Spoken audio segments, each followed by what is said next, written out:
পুলিশের ওপর হামলা এবং তোলাবাজি ও গুন্ডামি সহ একাধিক অভিযোগে গ্রেপ্তার করা হলো হাওড়া পুরসভা তৃণমূল বোর্ডের প্রাক্তন এমআইসি শ্যামল মিত্র। গতকাল গভীর রাতে হাওড়া সিটি পুলিশের গোয়েন্দারা ইকো পার্ক এলাকা থেকে তাকে হাতে নাতে গ্রেপ্তার করে ধৃতকে আজ হাওড়া আদালতে পেশ করা হয়।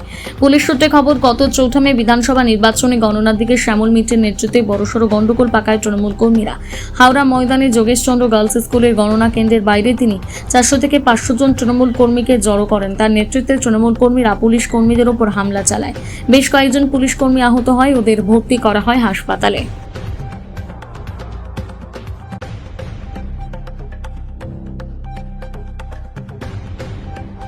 দেখুন, বিগত 15 বছর ধরে যেভাবে চুরি করেছে, মানুষের একটা জনরোষ আছে।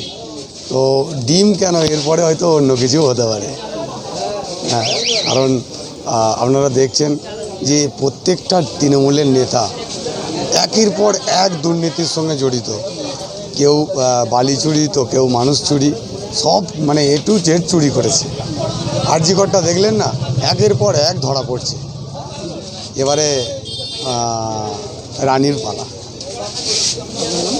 পলাশ হাজরা, সাংরাইল মণ্ডল 2।